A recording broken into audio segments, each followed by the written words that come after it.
Bom dia, boa tarde, boa noite. Estamos começando mais um Bora Varejar, o seu, o meu, o nosso podcast. Produção da Mercado de Consumo, a mais relevante plataforma de varejo, consumo e serviços do Brasil. Aqui nesse canal a gente debate tendências, insights e perspectiva. Eu adoro falar que aqui no Bora Varejar nós contamos histórias do mercado. Vamos ao tema do episódio de hoje. Nos últimos anos, a indústria de beleza passou por uma transformação profunda. E ela vai muito além das prateleiras e das campanhas publicitárias. Com a explosão dos dados, o avanço da tecnologia e a crescente exigência por experiências personalizadas, marcas estão reescrevendo suas estratégias para se posicionarem não apenas como líderes de mercado, mas como verdadeiras beauty techs.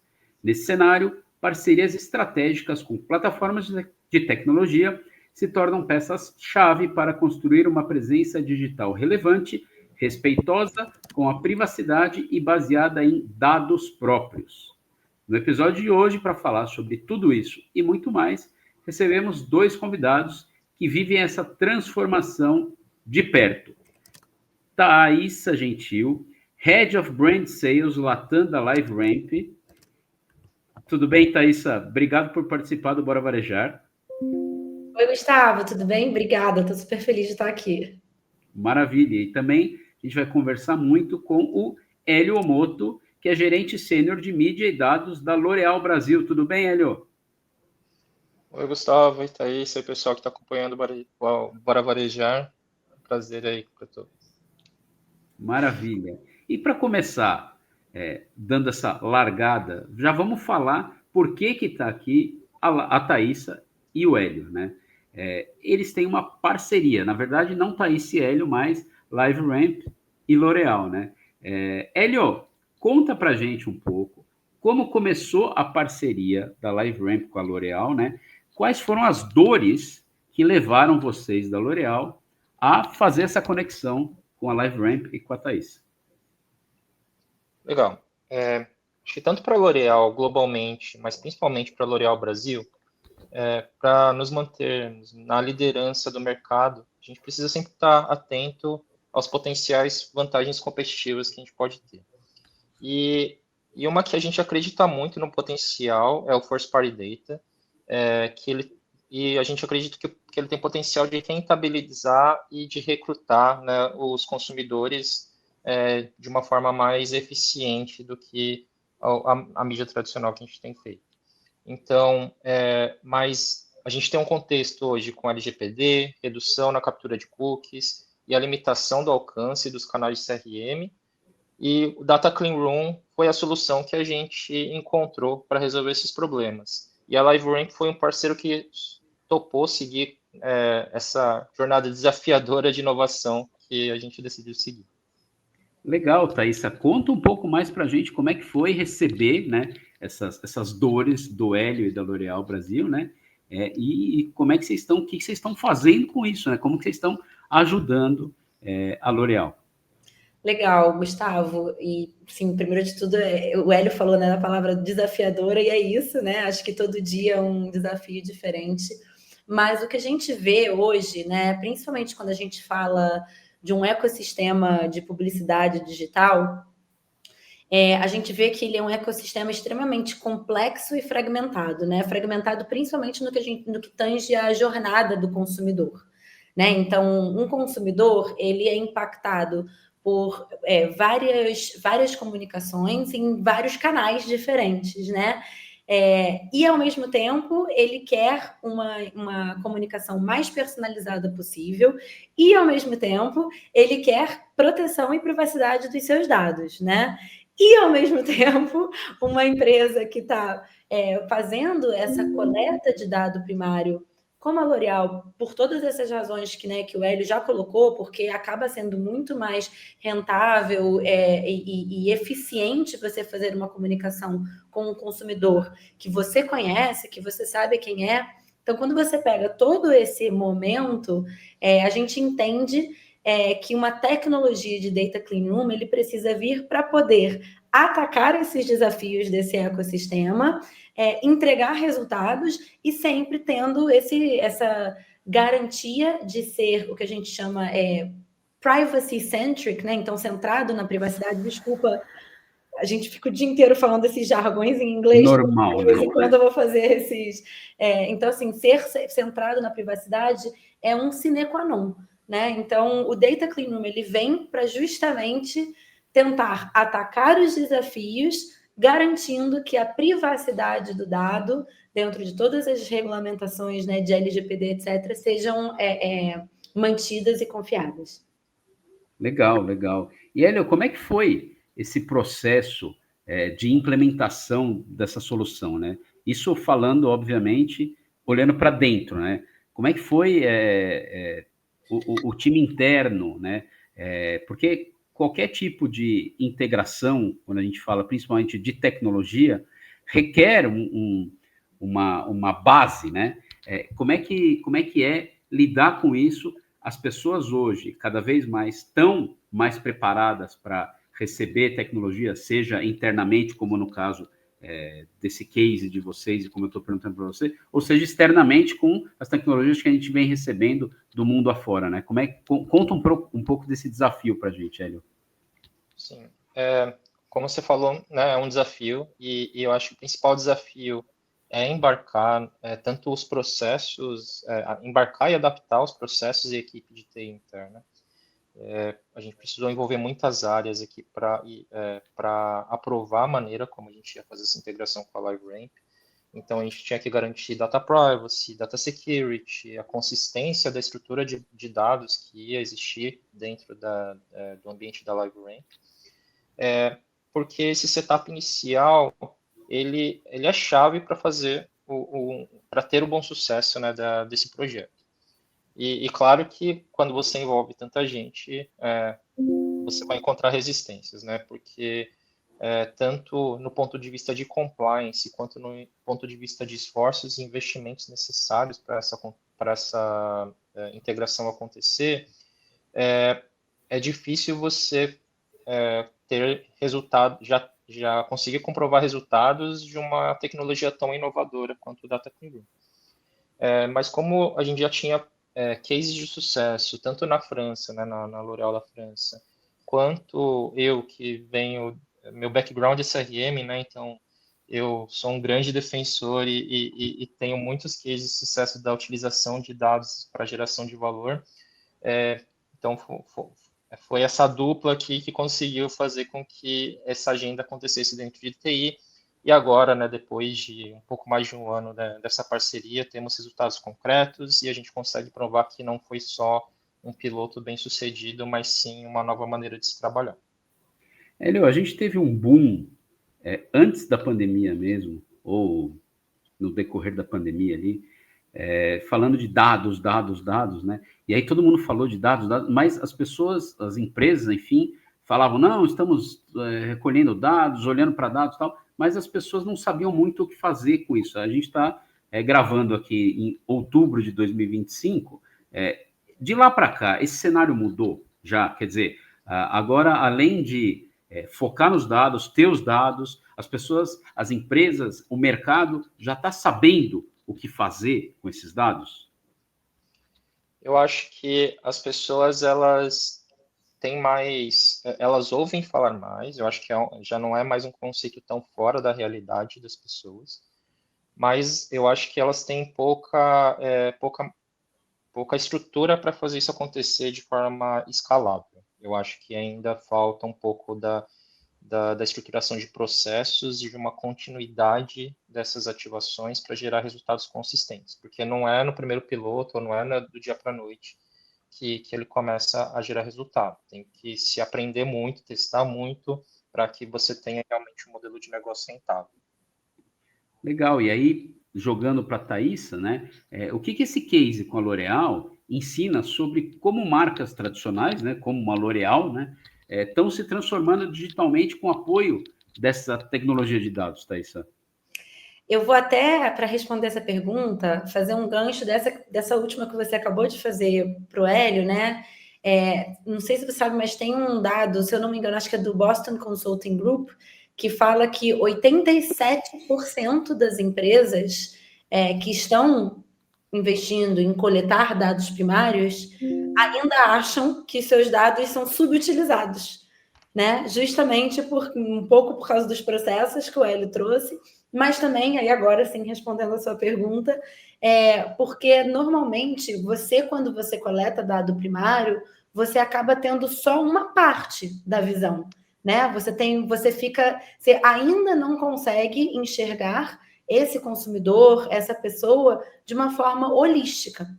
Você só tem essa visão dessa interação dele com a sua marca, que já é uma visão muito boa, tá? Eu quero deixar bem claro, não estou falando que isso é ruim, eu já estou falando que isso para mim já é um grande ponto, não à toa que eu sou uma grande incentivadora de que as indústrias continuem melhorando suas capacidades, né, seus capabilities, para poder coletar muito dado primário e aprofundar essa relação marca-consumidor.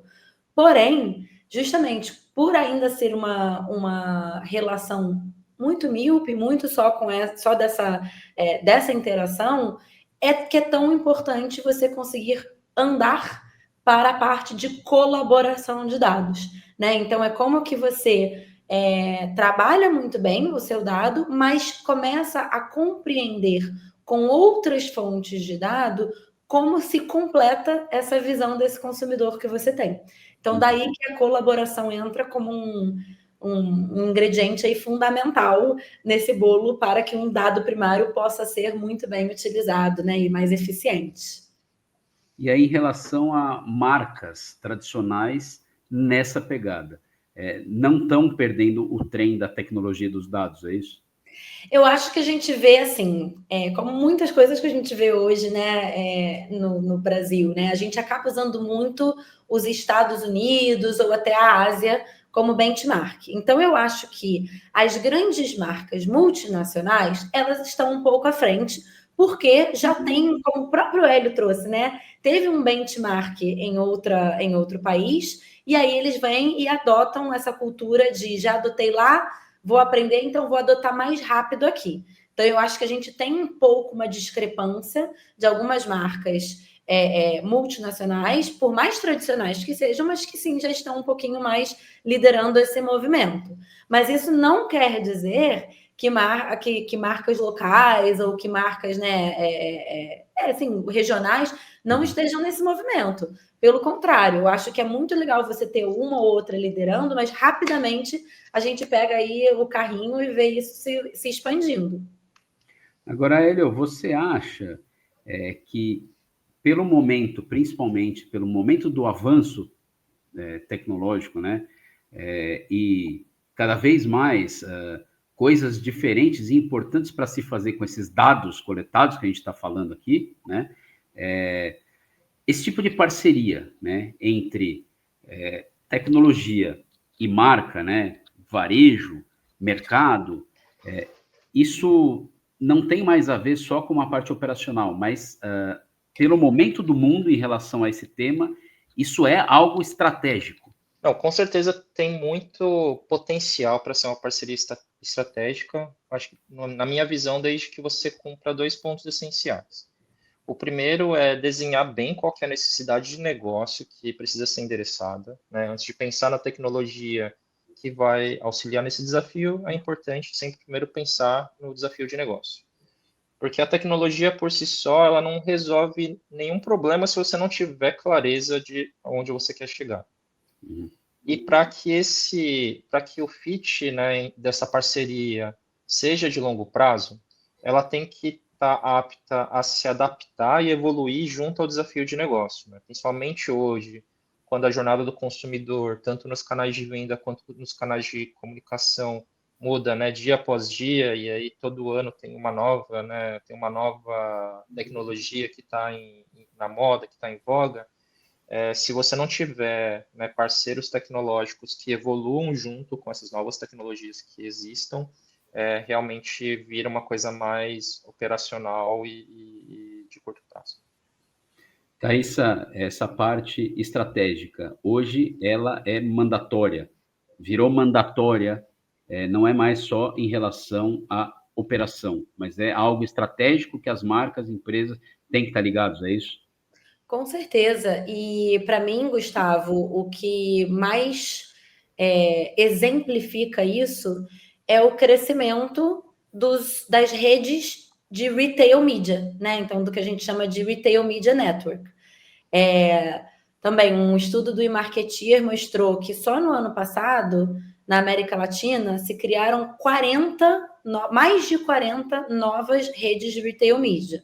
Uma marca, na hora que ela vai pensar em como que ela vai colaborar dado, como que ela vai investir em dado, né, seja dado só dela, ou seja dado do varejista, ou seja uma colaboração, ela vai ter que pensar estrategicamente, primeiro porque o dinheiro é finito, segundo, né, então justamente porque o dinheiro é finito, ela não vai poder ficar investindo em todas as 40 redes. Até de novo, se a gente fizer de novo um paralelo com os Estados Unidos, como eu falei que normalmente o benchmark é nos Estados Unidos, lá hoje já existem mais de 600 redes de retail media e uma marca anunciante normalmente trabalha com 6 a 8, né? Esse é o benchmark que a gente pega de lá. Então, se a gente está falando de 6 a 8 de um universo de 600, ou então um universo de 40 aqui na América, mais de 40 aqui na América Latina, com certeza, para ser objetiva a sua pergunta, tem que ser um planejamento estratégico, porque você vai investir esse dinheiro que é finito naqueles parceiros que são os seus parceiros que vão te entregar não só uma única campanha, e sim aqueles que vão te entregar campanha, insight, dado, possibilidade de otimização de campanha, mensuração, né? Então, é um parceiro estratégico. Muito legal, e realmente é um momento, né, de mudança no mercado, na sociedade como um todo, né? Isso é muito bacana. A gente vai continuar esse papo aqui com o Hélio e com a Thaísa, falando sobre tecnologia, dados e sobre o case, né, da L'Oréal com a LiveRamp. É rapidinho, daqui a pouquinho, depois do nosso intervalo. É rápido.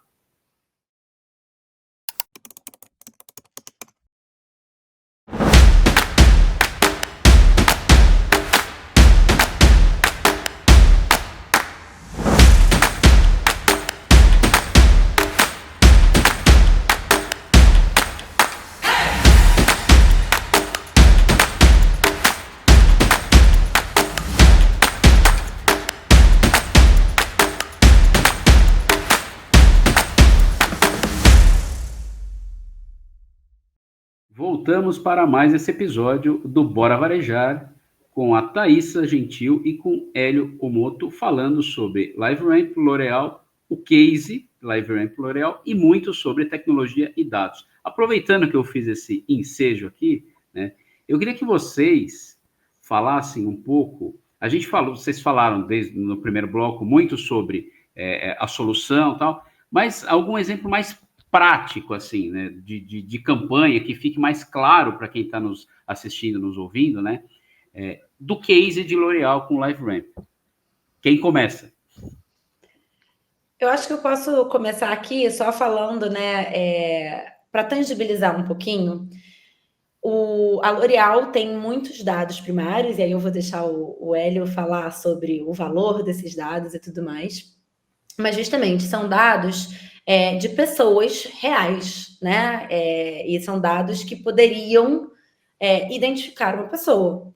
E é justamente isso que a LGPD não permite, né? A gente não pode reidentificar pessoas. Então, acho que o primeiro passo que a LiveRamp entra é no que a gente chama da pseudonimização dos dados, né? Que é transformar dados.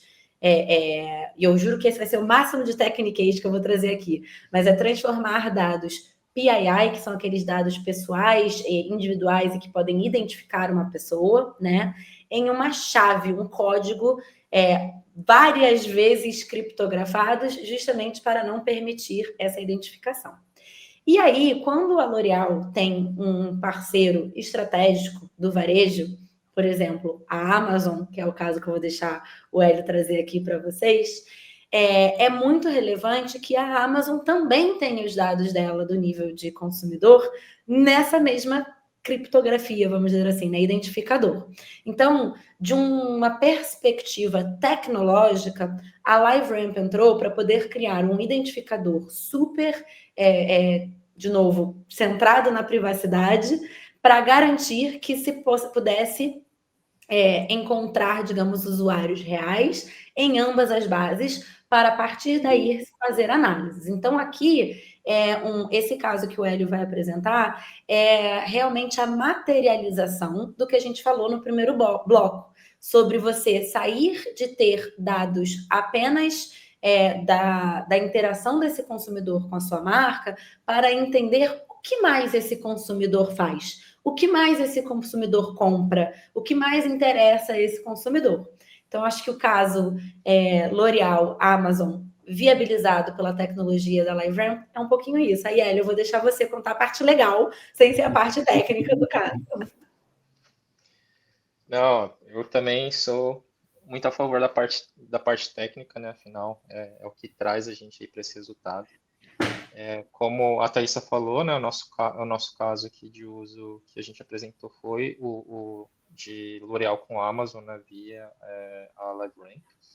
E quando a gente fala de Amazon, né, principalmente sobre Amazon na categoria de beleza, ele ainda é uma categoria muito pouco explorada, né, nesses canais, não só em Amazon, né, mas como marketplace no geral. Porque realmente não é um lugar onde as pessoas elas veem como um destino ainda de procurar beleza.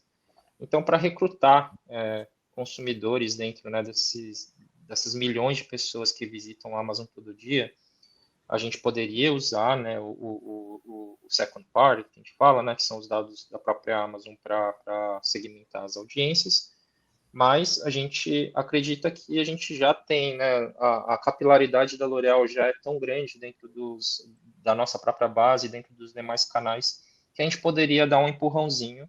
Foi daí que surgiu a ideia de fazer a colaboração de dados, né, de L'Oréal com a Amazon via a LiveRamp e usando a ferramenta AMC, que é uma ferramenta da Amazon, onde a gente subiu dados de todas as nossas bases, né, de first party, e em especial, né, a de Derma Club, que é o nosso programa de fidelidade das marcas de dermocosméticos, onde combinando, né, e colaborando os dados, né, do que o consumidor, dos nossos consumidores e o que eles compram na Amazon também, a gente conseguir chegar numa segmentação e numa audiência muito mais rica e muito mais rentável, né, não só rentável, mas com um custo otimizado também. Então, e aí os resultados, né, foram incríveis. A gente teve marcas que tiveram o dobro ou triplo de ROAS versus, né, a utilização só de segmentações utilizando o second party. E a gente tem expandido esse caso para todas as marcas aqui da L'Oréal. Muito legal, muito legal. E assim, a gente percebe como a tecnologia tem feito diferença, né? E aí eu vou buscar um termo que não sei se foi o Hélio ou a Thaisa usaram ali no final do primeiro bloco, que é a jornada do consumidor, né? No momento em que em que o varejo principalmente está super focado na experiência do consumidor, na jornada do consumidor, né? A tecnologia vem para mudar isso, essa jornada, e para incrementar e para deixar ela sensacional. É por aí, Hélio? É por aí, Thaís? Com certeza, eu acho que não existe outra missão que eu entendo, né, da tecnologia para marketing que não seja focada em alguma questão da jornada do consumidor. Para mim, se você pensar né, desde do que a gente fazia, né, desde o próprio retail media, que na verdade é uma maneira de encurtar a jornada da comunicação e mídia para onde o consumidor está, até IA, que é o que a gente está, né, focado agora, né, o mundo inteiro está focado em AI, pensando na jornada de consumidor. É isso. Não, eu ia complementar, né? Assim, se a gente até voltar para esse caso, por exemplo, da Amazon com a L'Oréal, eu acho que, assim, por exemplo, a beleza de você poder fazer um lookalike modeling, né? Então, O que é, de novo, tentando trazer aqui, talvez para todo mundo entender, né? O que é um lookalike modeling, né? De novo, desculpa que tudo é em inglês, mas realmente esse é o termo, né, que se usa em mídia e em publicidade para isso, que é você achar pessoas parecidas, né? Então, a partir do momento, por exemplo, que a L'Oréal sabe que quem compra uma marca X tem uma característica A, B e C, ela pode colaborar esses dados com a Amazon e encontrar outras milhões de pessoas que também têm essa mesma característica A, B e C, mas que não estavam na base da L'Oréal, né? E aí, ao encontrar pessoas parecidas, você pode ter uma hipótese. Poxa, se todo mundo que consome essa marca tem essas características, será que as outras pessoas que também têm essas características vão consumir essa marca? E aí fazer a campanha para esse grupo, e aí os resultados foram isso. Então, quando o Hélio fala, né, que os resultados de usar a base colaborada foram muito melhores do que só o resultado da audiência pura da Amazon, é justamente isso, provando essa hipótese, né, que pessoas têm características similares. E foi graças a um uso de tecnologia que você consegue fazer isso, né? Fazer isso de forma escalável. Então, de novo, talvez eu desviei um pouco, perdão, mas é que eu acho que quando a gente materializa, né, fica mais fácil entender o impacto que tem, né? Então, é isso. A característica A, B e C é justamente trazendo pontos dessa jornada desse consumidor que aproximam, talvez, a Thaísa do Hélio. Ou não, ou talvez divergem a Thaísa do Hélio, né? Agora, uma pergunta simples. Muita gente fala que é a pergunta do milhão, ou uma das perguntas do milhão, né? Mas eu vou fazer para vocês, porque eu, jornalista aqui da Mercado Consumo, sou só um contador de histórias, um mediador. Vocês são os especialistas. Então, quero que vocês me falem o que vem pela frente, pessoal. O que vem de. O que vocês já mapearam de tendência, né? Tanto pensando de casa para fora, quanto de casa para dentro, né? Então, o que LiveRamp está preparando aí, já entendendo o que vem pela frente, em relação principalmente a essa jornada do consumidor, e vocês da L'Oréal também, Hélio? Bom, eu posso começar aqui do lado da LiveRamp, né? Acho que o Hélio já falou, mas não tem como fugir de AI, né? Inteligência artificial. Então, eu acho que tem muitos benefícios, principalmente no que tange você poder criar, por exemplo, audiências cada vez mais qualificadas e personalizadas e cada vez mais com linguagem natural, ou seja, empoderando usuários de negócio que não necessariamente precisam saber programar ou escrever em SQL ou em Python para poder, em linguagem natural, solicitar as audiências personalizadas que queiram, e isso só vai ser possível porque você vai ter uma IA por trás modelando uma quantidade enorme, absurda de dados em pouco tempo, né? Então, eu acho que esse papel do processamento de dados de forma mais rápida e de forma mais humanizada, empoderada pela IA, vai ser o próximo passo no que tange mídia ou marketing driveado por insights e pessoas. Então, acho que essa é a minha visão. Hélio?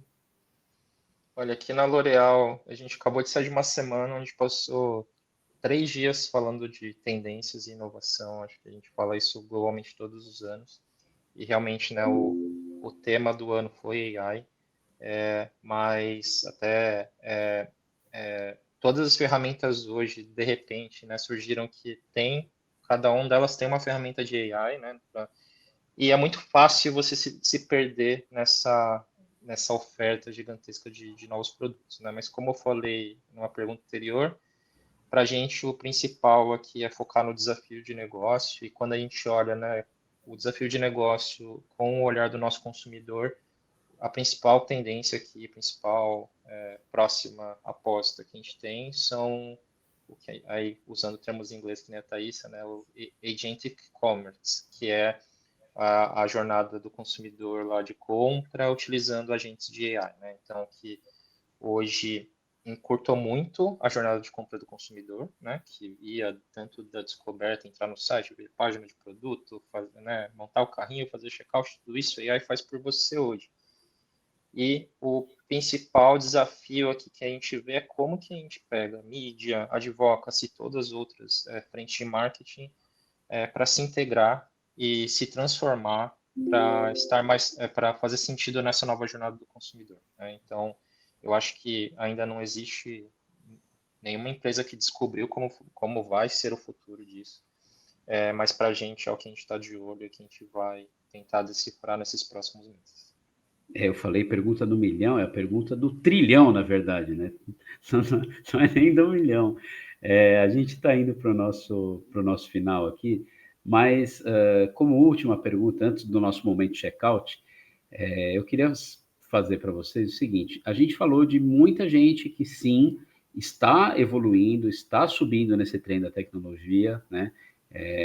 Tá certo que estamos em 2025, né? Se ainda não fez, meu Deus, mas tem gente que não fez ainda, e tem certa dificuldade, medo, enfim.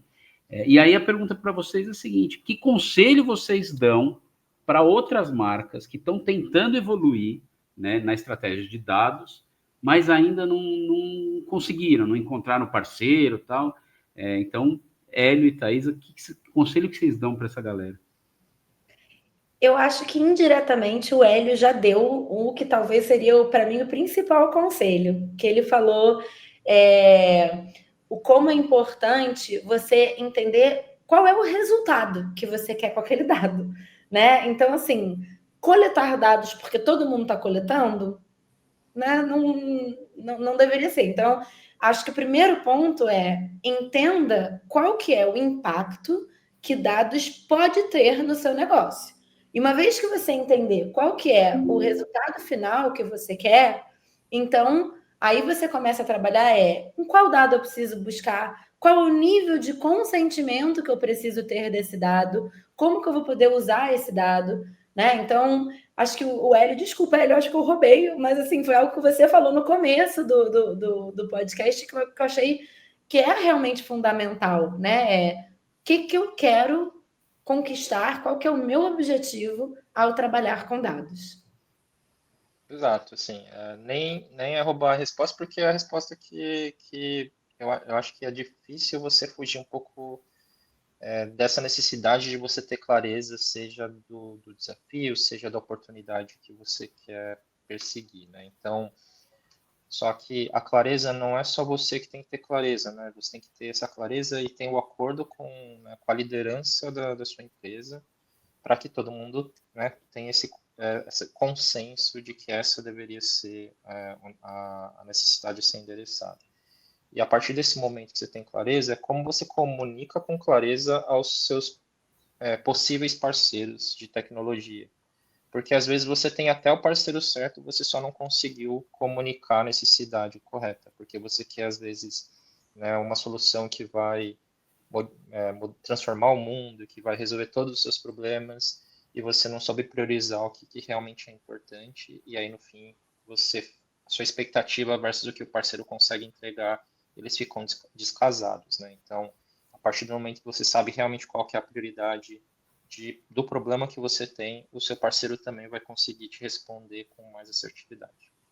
E como diria o velho guerreiro Chacrinha, quem não se comunica se trumbica, e eu acabei de entregar a minha idade aqui para quem está nos assistindo. Gente, brigadíssimo. Antes, para a gente finalizar mesmo esse nosso episódio, tem o nosso momento de check-out, que é um recado final diretamente para a nossa audiência, que vai ser sobre o que a gente falou, sobre o que a gente não falou, ou sobre qualquer outra coisa que vocês estiverem pensando e quiserem passar para a audiência.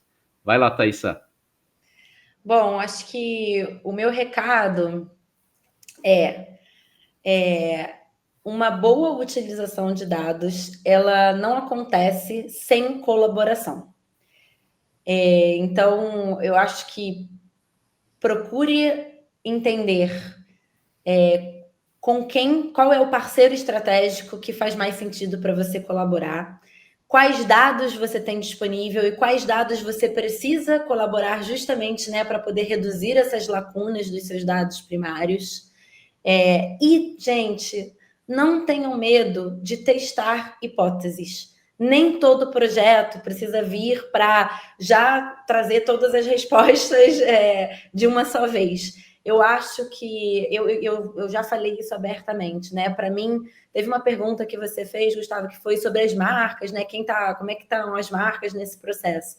Para mim, as marcas que são pioneiras e, portanto, as mais aceleradoras, né, de uso de dado, inclusive de evolução de tecnologia, são aquelas que estão dispostas a cometer erros, sim, porque você precisa testar, você precisa se arriscar um pouquinho para poder estar na vanguarda. Isso é estar na vanguarda. Então, acho que é isso. Para resumir, colabore dados e não tenha medo de se arriscar. Hélio? Bom, primeiro, agradecer a oportunidade de vir aqui falar desse assunto que eu amo e acredito muito, né? E agradecer até quem ouviu a gente até o final dessa sessão. Vou dar um recado para os varejistas que, no fim, podem ser meus futuros parceiros aí de negócio, né? E principalmente quem ainda está começando essa jornada, né, de colaboração de dados ou da mesma estruturação de dados. Primeiro, né, quando você quer fazer uma parceria com a indústria, né, ou com algum anunciante potencial, entenda qual é a sua fortaleza, né, entenda qual que é o diferencial do seu negócio, seja em dados, seja, né, porque você tem um canal de comunicação muito bom com o seu consumidor final, e procure um parceiro de tecnologia que te ajude a fazer essa ponte inicial, porque a gente vê muita gente querendo fazer sozinho, subestimando o trabalho que né, construir algumas tecnologias e que chegam para a gente assim, né, tem a vontade, tem o diferencial, mas não o time to market dessa parceria, dessa solução acaba sendo muito longo e essa oportunidade se perde. Então, eu acho que não tenha medo também de, no começo, fazer parcerias que vão te ajudar a acelerar o seu time to market para você ganhar a vantagem competitiva versus os concorrentes. Hélio Omoto, Thaisa Gentil, brigadíssimo por participar aqui do Bora Varejar. Obrigada Muito a vocês. obrigado. Adorei. Muito legal, muito legal. E você que nos acompanha até agora, não se esqueça, né? Curta o nosso canal, se inscreva no nosso canal, curta esse vídeo, compartilhe esse vídeo, faça aquilo que você sabe que tem que fazer e não deixe de acompanhar o nosso portal mercadoconsumo.com.br e as nossas redes sociais. Até a próxima!